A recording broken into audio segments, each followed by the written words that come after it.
اللہ تبارک و تعالی نے بنی نوع انسانیت کی ہدایت کے لیے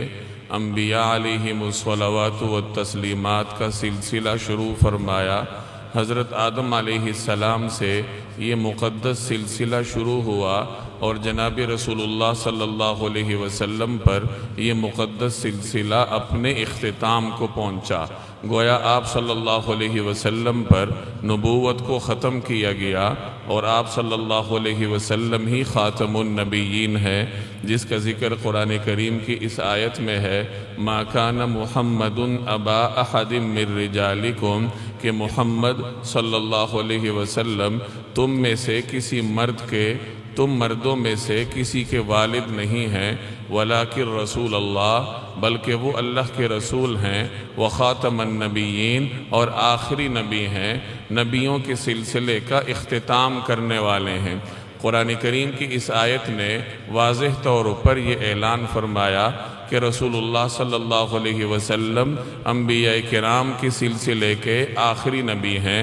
جس کا تذکرہ آپ صلی اللہ علیہ وسلم نے بھی اپنی متعدد روایات میں فرمایا۔ چنانچہ معروف روایت ہے، انا خاتم النبیین لا نبی بعدی، میں آخری نبی ہوں اور میرے بعد کسی نبی نے نہیں آنا۔ یہاں یہ سمجھ لیجئے کہ ختم نبوت کا مطلب تکمیل نبوت ہے۔ صرف اختتام میں ہونا، کسی چیز کا آخر میں ہونا، اس میں کوئی خاص عظمت نہیں ہوتی، جیسے یہاں سے لکیر شروع ہوئی یہاں ختم ہوئی۔ صرف اختتام میں ہی فضیلت پوشیدہ نہیں ہے، بلکہ اس اختتام کا مطلب تکمیل ہے کہ جناب رسول اللہ صلی اللہ علیہ وسلم اللہ کے آخری نبی ہیں، آپ خاتم النبیین ہیں، یعنی آپ صلی اللہ علیہ وسلم پر اللہ تبارک و تعالی نے انبیاء کرام کے سلسلے کو مکمل فرمایا، دین آپ پر مکمل فرمایا۔ تو ختم نبوت کا مطلب تکمیل نبوت ہے، اللہ کے دین کی تکمیل کا اعلان ہے، اور یہی جناب رسول اللہ صلی اللہ علیہ وسلم کی عظمت اور شرف کی بات ہے کہ اللہ تبارک و تعالی نے آپ صلی اللہ علیہ وسلم پر دین کی تکمیل فرمائی۔ چنانچہ ایک روایت سے بھی اس کا مفہوم ثابت ہوتا ہے۔ آپ صلی اللہ علیہ وسلم کا ایک ارشاد ہے کہ انبیاء کرام کی مثال ایک عمارت کی مانند ہے،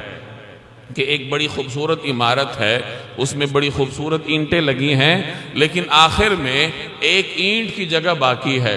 اب لوگ وہاں سے گزرتے ہیں،